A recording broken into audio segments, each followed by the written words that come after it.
News 18 India.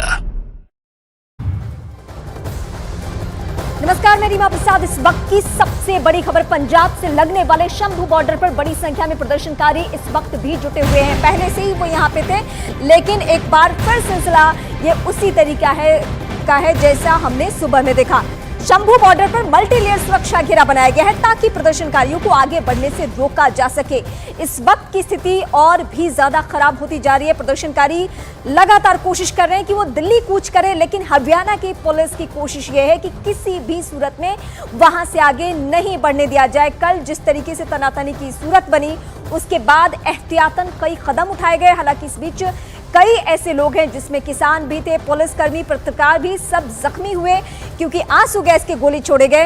एक के बाद ऐसी भयावह तस्वीरें वहां से देखने को मिली और अभी दिल्ली के अलग अलग बॉर्डर्स पे यही कोशिश है कि किसी भी सूरत में प्रदर्शनकारी यहां पे ना पहुंचे। तो अलग अलग बॉर्डर से हमारे साथ हमारे सहयोगी जुड़ रहे हैं। जसप्रीत कौर सिंघू बॉर्डर से हैं, जावेद मंसूरी गाजीपुर बॉर्डर से, अंकिता दुबे टिकरी बॉर्डर से और इसके अलावा मानव यादव शंभू बॉर्डर से हैं। नीरज भी सिंघू बॉर्डर से ही है। मैं सबसे पहले मानव का रुख करूंगी क्योंकि मानव, आपके पास जो तस्वीरें हैं उससे ये अंदाजा लगेगा कि अब ये जो प्रदर्शनकारी किसान हैं वो कितना आगे बढ़ने की कोशिश कर रहे हैं और क्या सूरत वही है जो कल भी थी।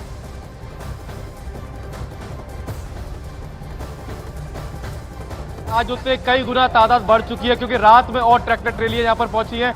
ये देखिए अभी लाइव तस्वीर आपको दिखा रहे हैं हम किस तरीके से एक बार फिर से आंसू गैस के गोले यहां पर फेंके गए क्योंकि किसानों की संख्या लगातार बढ़ी थी। उसके बाद से अब करीब 2 घंटे के बाद एक बार फिर से यहाँ पर भारी संख्या में टीयर गैस यहाँ पर छोड़ा गया है। सीधा तस्वीर हम आपको दिखा रहे हैं। युगल, थोड़ा कोशिश करिएगा टॉप एंगल अगर आप उठा के दिखा पाए कि किस तरीके से यहाँ पर आंसू गैस एक बार फिर से और अचानक से तकरीबन 3 घंटे पहले यहाँ पर आखिरी आंसू गैस छोड़ा गया था, शेल छोड़ा गया था, लेकिन एक बार फिर से, हालांकि जहां तक हम देख पा रहे हैं इस बार किसानों ने आगे जाने की कोशिश की। उसके बाद जैसा कि रात भर से हमने देखा कि जैसे किसान बॉर्डर के पास जाने की कोशिश करते हैं।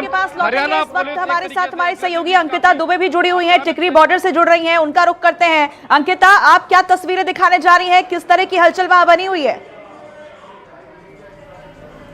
पूजा, देखिए सबसे पहले ये समझिए कि टिकरी बॉर्डर एक इंडस्ट्रियल इलाका है। यहाँ पर बहुत सारे मजदूर रहते हैं और टिकरी बॉर्डर से पीरागढ़ी तक का जो 13 किलोमीटर का ये स्ट्रेच है, यहाँ पर तमाम मजदूर वर्ग रहते हैं और बहुत सारी फैक्ट्रियां हैं यहाँ पर। और ऐसे में सबसे पहले तो जो ये मजदूर, लाखों लाख मजदूर है, उनकी जिंदगी प्रभावित हो रही है। और पिछली बार भी जब किसान आंदोलन हुआ तो यही हुआ था। आप ये देखिए यहाँ पर कटीले तार लगाए गए हैं और अगर उस तरफ आप देखें तो रैपिड एक्शन फोर्स की तैनाती है। लेकिन उसके और आगे अगर आप देखेंगे तो ये वाला जो बैरिकेड है वो अभी अभी यहाँ पर लगाया गया है क्योंकि यहाँ पर जो तमाम मजदूर थे वो बहुत ज्यादा उग्र हो रहे थे। इसके अलावा मैं आपको अगर तस्वीरें दिखाऊं तो ये देखिए जरा, अगर आप यहां पर देखेंगी तो यहां पर ये जो सीमेंट और गिट्टी आप देख रहे हैं, ये जो आप यहां पर बैरिकेड सीमेंट का बना हुआ देख रहे हैं, इस तरह के लगभग 7 बैरिकेड्स एक के बाद एक लगाए गए हैं और इन्हें और ज्यादा, इनका बॉन्ड और ज्यादा स्ट्रांग हो जाए, इसके लिए सीमेंट का इस्तेमाल किया गया है। और 500 मीटर के अंदर अंदर, समझिए पूजा की आधे किलोमीटर के अंदर अंदर इस तरह से 5 लेयर में सिक्योरिटी तैनात की गई है। क्यूआरटी की यहां पर गाड़ी है, स्वाट की यहां पर गाड़ी है, इसके अलावा रैपिड एक्शन फोर्सेस की तैनाती है, पैरामिलिट्री फोर्सेस की तैनाती है। बीच बीच में हलचल बढ़ जाती है तो टुकड़ियां जो है वो पैरामिलिट्री फोर्सेस की और ज्यादा यहां पर ले आई जाती हैं। लेकिन अगर आपको पास से दिखाई, ये जो रास्ता आप देख रहे हैं पूजा, इसके पहले ये रास्ता बंद कर दिया गया था और इस जगह पर लंबी लंबी मजदूरों की कतारें लग गई थी और धक्का मुक्की इतनी ज्यादा हो रही थी, उग्र इतने ज्यादा मजदूर हो रहे थे। मजदूरों का ये कहना है कि किसानों का ये जो आंदोलन करने का तरीका है वो बेहद गलत है क्योंकि अगर हम रोजी रोटी नहीं कमाएंगे, हम अपनी ड्यूटी पर पहुंच नहीं पाएंगे तो हम खाएंगे क्या, हम अपने बच्चों को पढ़ाएंगे क्या, हम इलाज कहां से कराएंगे। लेकिन अगर आप यहां पर देखें तो ये रैपिड एक्शन फोर्स यहां पर तैनात है, पुलिस की कई टुकड़ियां तैनात है और ये सबसे आखिरी वाली लेयर है। इसके पहले जो टिकरी बॉर्डर वाली, टिकरी बॉर्डर मेट्रो स्टेशन वाली लेयर है, वहां पर और ज्यादा सिक्योरिटी तैनात की गई है। एहतियातन कदम उठाए हैं, तैयारियां उस तरीके की है कि अगर किसी भी सूरत में यहां तक पहुंच जाते हैं प्रदर्शनकारी तो अगला कदम क्या होगा। मैं जावेद मंसूरी का रुख करूंगी, गाजीपुर बॉर्डर से इस वक्त मेरे साथ लाइव है। जावेद, कल का आपका अनुभव रहा है सिंघू बॉर्डर का और आज गाजीपुर बॉर्डर, सबसे पहले तो मुझे फर्क बताइए क्योंकि हम जब वहां पे थे तो ऐसा लग रहा था कि सिंघू बॉर्डर को सबसे ज्यादा चौकन्ना रखा गया है। वहां पुलिस के ऑफिसर्स जिस तरीके से पहुंच रहे थे, क्या वही आलम आज गाजीपुर में भी है?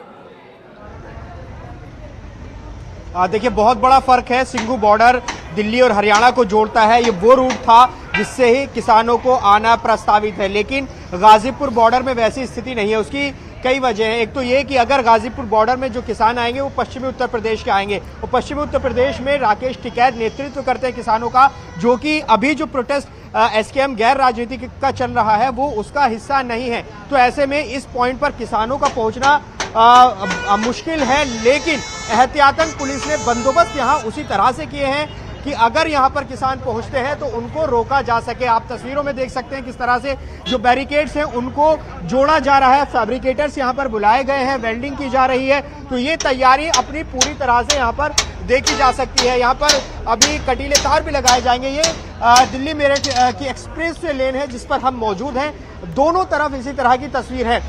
यहाँ जो सबसे बड़ी समस्या आती है वो ट्रैफिक की आती है। जैसे अभी रफ्तार यहाँ पर कम हो गई है, आप देख सकते हैं, अभी थोड़ी देर पहले स्मूथ चल रहा था।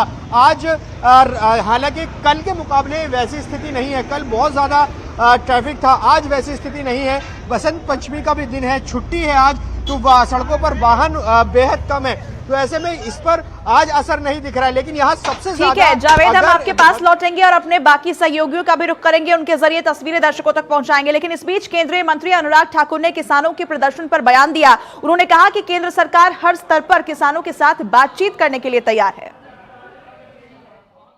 2014 से ही जब से मोदी सरकार आई, कृषि एवं किसान कल्याण मंत्रालय किसानों के कल्याण के लिए भी बहुत सारी योजनाएं लाए और इनको धरातल पर लागू भी किया। और मैं कहना चाहता हूं, हम पहले दिन से किसान कल्याण के लिए काम कर रहे थे, आज भी कर रहे हैं। और जब भी मांग उठी तब तब सरकार चर्चा के लिए आगे आई। हमारे मंत्री चंडीगढ़ भी गए, लगातार कई घंटे चर्चा में बैठे रहे देर रात्रि तक, और अंत तक टेबल पे बैठ के यही कहते रहे कि आइए आगे भी और चर्चा कर सकते हैं। हम नहीं गए, हमारे मंत्री नहीं गए, प्रदर्शनकारी चर्चा को छोड़ कर गए। तो इसलिए मैं कहना चाहता हूँ सरकार सदैव चर्चा के लिए तैयार थी और आगे भी रहेगी। दूसरा मैं कहना चाहता हूँ कि बहुत सारे नए मुद्दे अगर चर्चा में जुड़ते जाएंगे तो उसका एकदम से निर्णय नहीं लिया जा सकता। अगर आप कहोगे WTO में से भारत सरकार अपने आप को अलग कर ले, आप फ्री ट्रेड एग्रीमेंट्स को ख़त्म कर लें, आप स्मार्ट मीटर लगाने बंद कर लें, आप पराली वाले विषय पर हमको बाहर कर दें, आप जलवायु के विषय में से कृषि क्षेत्र को निकाल दें, या इलेक्ट्रिसिटी अमेंडमेंट बिल में से हमने पहले किसानों को बाहर कर, तो इसमें ये एक दिन में निर्णय, इसमें बहुत सारे स्टेक होल्डर्स हैं, राज्यों से लेकर बाकी भी हैं। तो हमने कहा इस पर कमेटी भी बन सकती है, इस पर आगे चर्चा की जा सकती है। सरकार ने बहुत सकारात्मक तरीके से बात की कि हम इस पर और आगे चर्चा कर सकते हैं, कुछ दिन में और कमेटी बना के इस पर निर्णय करेगी। तो केंद्रीय मंत्री अनुराग ठाकुर को आपने सुना, और तैयारियां किस तरीके से की गई हैं उसकी तस्वीरें लगातार आप न्यूज़ 18 इंडिया पर देख पा रहे हैं। लेकिन एक बार फिर से आपको अब हम ग्राउंड जीरो पर लिए चलते हैं। नीरज कुमार हमारे सहयोगी सिंघू बॉर्डर पर मौजूद हैं, और शंभू बॉर्डर के बाद अगर कोई बॉर्डर सबसे ज्यादा अहम यहां हो जाता है तो वो है सिंघू बॉर्डर। नीरज, तस्वीरें दिखाइए और ये बताइए दर्शकों को कि वहां किस तरह की सुरक्षा के इंतजाम किस तरीके से वहां पर किए गए हैं। देखिए, नेशनल हाईवे की तो पूरी तरह से किलेबंदी है, कोई आवाजाही नहीं है, पैदल लोग एक राज्य से दूसरे राज्य में जा रहे हैं। लेकिन मुख्य मार्ग को यानी नेशनल हाईवे को जोड़ने वाली जो बॉर्डर से सड़कें गुजरती हैं, यानी गलियां कह सकते हैं उनको, जो लोकल सड़कें होती हैं, राज्य सड़कें होते हैं,